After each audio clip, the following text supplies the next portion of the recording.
পোকা আজকে দেওয়ার পর কি আবার মানে কবে আসবে? খাও এই তো শুধু কুকুর আইছে কেমনে সাদা কুকুর সাদা সাদা কালা কালা হ্যাঁ ওর সাথে কিন্তু একটা কুকুর আসছিল হ্যাঁ কারণ ওর বডি অনুযায়ী তোমার 4টা আসে মানে 10 কেজি না হলে যে তোমার টেক অন থাকবে তাহলে মানে যদি রেগুলার দিতা তাহলে কতদিন পিরিয়ড দিয়ে করলে সবচেয়ে বেস্ট হয়? 3 মাস ওই দেখো প্রতি 3 মাসে একবার আপনার পোষা প্রাণীকে কৃমি এবং পোকা দমন করবে বুঝছো 6 মান্থ থেকে খাওয়ানো তো 3 মাসের মনে হয়। বের হয়ে যাও ভ্যাকসিন হয়ে গেল তোর দিকে তাকায় ওকু হ্যাঁ সে হ্যালো হ্যাঁ এই দেখেন একটা বাবু আছে কিছু করবে না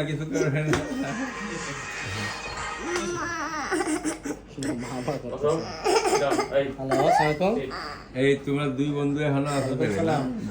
বন্ধুরা কাজ পেমেন্ট কিচ্ছু করবে না অপূর্ব এখন কিসে বড় যার ফলে কি হয় দেখতে খারাপ লাগে চিকিৎসা ব্যবস্থা মনে করো যে দেখতে কেমন লাগছে সেটা বড় বিষয় না। ওষুধ কেন তুমি নিজে বুঝতেছো তখন যে এমনি দুই ওষুধ যদি দাও পুরো জায়গায় লাগবো না কিন্তু তেলের মাধ্যমে দিলে কি হবো সিপা সাপি উপরে একেবারে কানের মানে পাংখা থেকে শুরু করে ভিতর পর্যন্ত সব জায়গায় যাবে। ওকে আমরা এখন ভ্যাকসিন দিব ভ্যাকসিন খায়া বলবে ও বাবা গো মা গো ওরা আরে এত তাড়াতাড়ি বাড়িতে গিয়ে কে কি করতে পারছিল ওর চেহারার মধ্যে একটা ইয়ে আছে কাটা কাটা ভাব আছে ওকে আল্লাহ ভাই ভ্যাকসিন দিয়ে দিতে হয় সরকার থেকে নিয়ম করছে যারা ছোট্ট বাবুরা বেড়াল কুকুর নিয়ে আসবে তাদেরকে ধরে ইঞ্জেকশন দিয়ে দাও দিয়ে দিব কোন হাতে দিব বলো ডান হাত না বাম হাত হ্যাঁ